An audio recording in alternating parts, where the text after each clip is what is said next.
Team India cricket సొంత గడ్డపై దిగజారుతుందా అంటే అవుననేలా పరిస్థితి కనిపిస్తోంది. ఒకప్పుడు స్వదేశంలో పులిలా కనిపించే మన జట్టు ఇప్పుడు మరీ దారుణంగా ఆడుతోంది. సౌత్ ఆఫ్రికాతో జరుగుతున్న టెస్ట్ సిరీస్లో పూర్తిగా చేతులెత్తేసింది.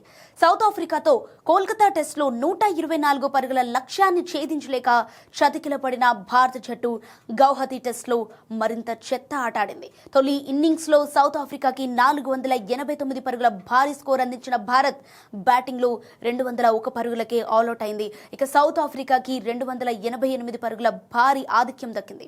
సౌత్ ఆఫ్రికా కావాలనుకుంటే భారత జట్టుని ఫాలో అని ఆడించేది, కానీ బ్యాటింగ్ చేసేందుకు సౌత్ ఆఫ్రికా మొగ్గు చూపింది. ఇక ఆ ఇన్నింగ్స్లో కేఎల్ రాహుల్, యశస్వి జైస్వాల్ కలిసి తొలి వికెట్కి 65 పరుగులు జోడించారు.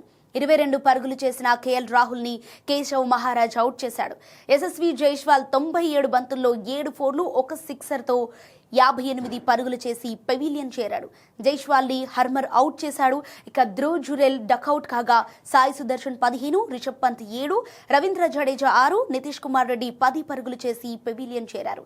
65 పరుగులకు వికెట్ నష్టపోకుండా ఉన్న భారత జట్టు 122 పరుగులకి 7 వికెట్లు కోల్పోయి స్థితికి చేరుకుంది.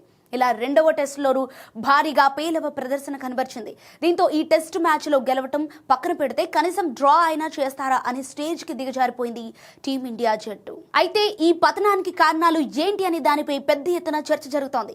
మరి ముఖ్యంగా గత ఏడాది న్యూజిలాండ్ చేతిలో 0-3తో ఘోరంగా ఓడిపోయి సొంత గడ్డపై వైట్ వాష్ కు గురైంది. దీంతో ఎన్నో విమర్శలు వచ్చాయి. కానీ అప్పుడు అందరూ విరాట్, రోహిత్ మీద కామెంట్స్ చేశారు. కానీ బోర్డర్ గవాస్కర్ ట్రోఫీ, ఇంగ్లాండ్ పర్యటనలో ప్రదర్శన పరంగా కాస్త పర్వాలేదనిపిస్తున్న సొంత గడ్డపై మాత్రం పిల్లిలా మారిపోయింది. అయితే ఇప్పుడు ఈ ఓటములతో ఫ్యాన్స్ మరియు మాజీలు సైతం తీవ్ర ఆగ్రహంతో ఉన్నారు. ముఖ్యంగా హెడ్ కోచ్ గౌతమ్ గంభీర్ పై మండిపడుతున్నారు. అసలు గంభీర్ తీసుకునే నిర్ణయాలు ఇప్పుడు భారత జట్టు పతనానికి కారణమని విమర్శిస్తున్నారు. తనకు నచ్చిన వాళ్లను జట్టులోకి తీసుకుంటూ డొమెస్టిక్ మ్యాచ్ల్లో రెడ్ బాల్ క్రికెట్ బాగా ఆడుతున్న ప్లేయర్లను పక్కన పెడుతున్నారని ఆరోపిస్తున్నారు.